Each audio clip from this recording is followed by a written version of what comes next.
Yeah, I think as a group, we worked extremely hard in that third quarter, and to think you win the quarter by 1 point when had a few opportunities to really bridge that margin. We let a couple of softer goals through, and I thought we worked extremely hard in the third, maybe just to make the game a bit tighter going into the last quarter, and probably just fell away in that last 5 or 6 minutes of the third. But we learned some fantastic lessons, and the experience that was given to Watson and Yaron and a few of these younger kids to play on the big stage under the microscope against the best team in the last 12 months, 18 months.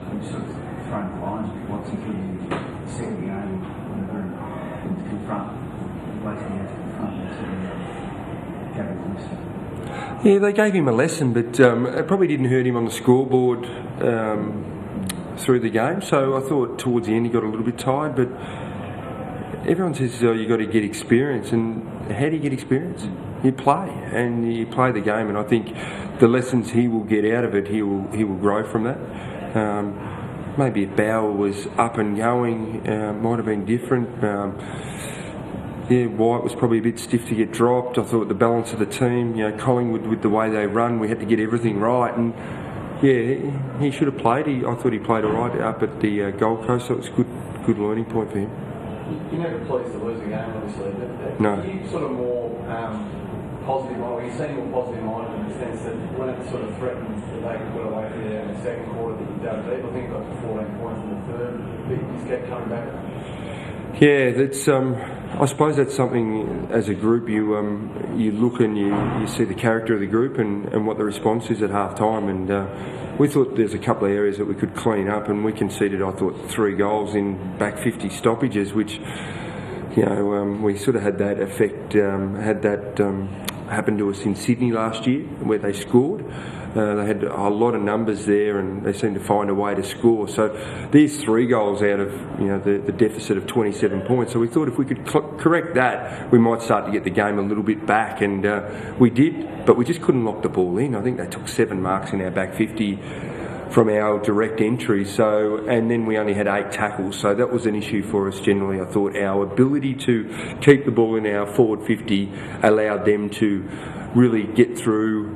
The transition space was there for them to move the ball through, and that's something that we'll have to fix as well. Was that a matter of intensity, the 8 tackles in the forward 50, or was it a matter of them scoring so well that it makes it very hard to get to them all the time? I think there's a couple of free kicks, and then there's about 7 marks, so there's close to 10 possessions from 45 entries that they've just got the ball straight away, so it doesn't leave a lot then to win yourself and then also to tackle. So we don't want 35 tackles. It means we're second for the ball when it gets at ground level as well. But I just thought they got the ball in the air and from free kicks from marking contests, which probably was the differential too.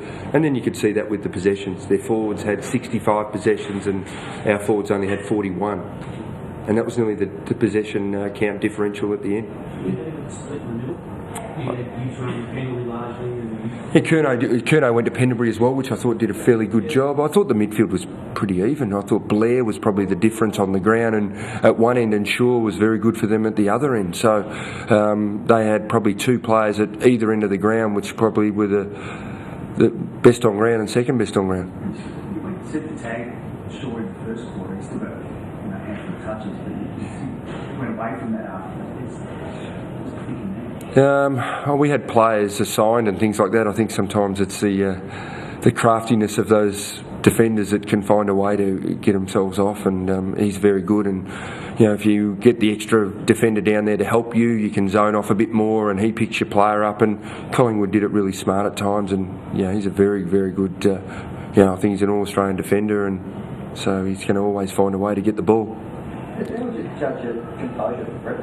How do you guys actually compose yourself in the moment of playing against one of the AFL's best team at the moment? Do you feel like your guys were composed enough, or that next time they'll be able to perhaps be more relaxed about where they play, or a bit more sort of good execution?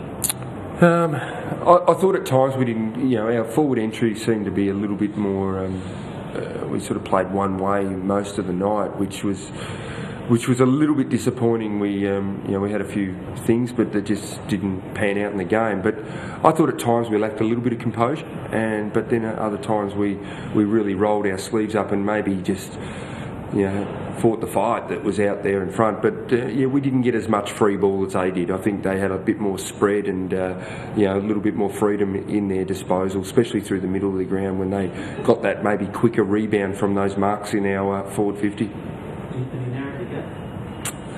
I think we're taking a step in the right direction, but I suppose you come to these games and at the end of the day you sort of reflect and say, did we earn respect? And I don't think we lost respect, but I don't know how much we earned it either. I think we've made inroads in our approach to the game, but still at the end of the day it's a 27, 28 point loss to a very good opposition. There was things to like and there was things not to like as well. You also have to measure that against, 5 relatively new guys. We're not worried if it's 5 new or 5 old or whatever. This is the Carlton footy team versus the Collingwood footy team, and 4 points at stakes, as there was last week against the Gold Coast.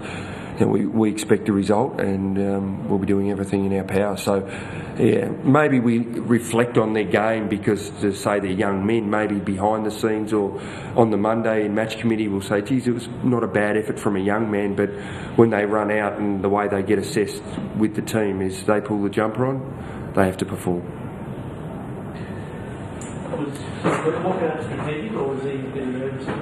No, Walker was more strategic. I thought Collins has got great running ability, and it was one that we thought maybe could impact the game. And then you watch Leon Davis come on, and you think, I hope he doesn't have too much impact. But Collins was more strategic than injury prevention.